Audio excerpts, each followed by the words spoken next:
We've all been there. That deadline looms, your to-do list grows longer. Yet, you find yourself organizing your sock drawer or suddenly engrossed in cat videos. This is procrastination, the act of delaying tasks we know we should be doing. It's a common human experience, and it's not about laziness. Procrastination is often a way of coping with difficult emotions and psychological barriers. Procrastination isn't a character flaw, it's a sign that we might need to adjust our approach to tasks. We often procrastinate when tasks seem overwhelming, induce anxiety, or challenge our self-esteem. Instead of tackling the source of these feelings, we avoid them. This avoidance provides temporary relief, but ultimately exacerbates stress in the long run. Understanding the reasons behind procrastination is the first step to overcoming it. By recognizing the emotional and psychological factors at play, we can develop strategies to manage those feelings and break free from the cycle of delay and guilt. Remember, you're not alone in this, and there is a path forward. Why do we procrastinate? Often it's not about the task itself, but about the emotions associated with it. Fear is a major culprit. Fear of failure, fear of judgment, or even fear of success can lead us to put things off. We might worry about not meeting expectations, making mistakes, or the implications of succeeding. Another factor is perceived task difficulty. When a task feels overwhelming, our brains interpret it as a threat. This triggers a stress response, leading to avoidance behavior. We might break into a cold sweat just thinking about starting that research paper, or feel paralyzed by the sheer volume of emails in our inbox. Self-esteem also plays a role. Low self-worth can fuel procrastination. We might doubt our abilities, fear being exposed as not good enough, or struggle with perfectionism.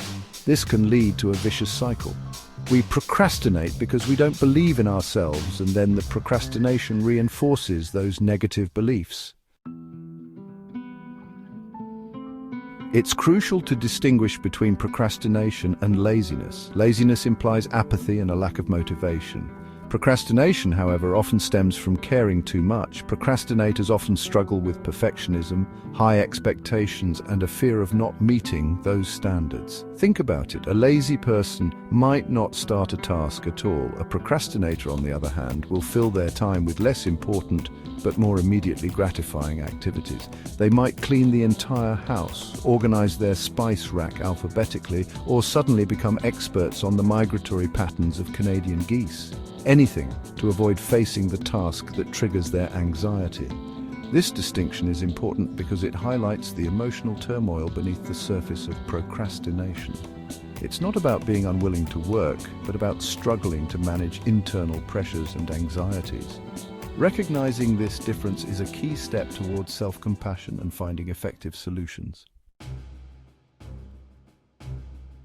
Overcoming procrastination isn't about becoming a productivity robot. It's about understanding the emotions driving your procrastination and developing healthier coping mechanisms.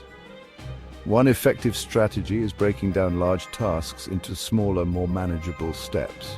This makes the task feel less daunting and allows for a sense of accomplishment along the way. Another essential step is addressing the underlying emotional factors.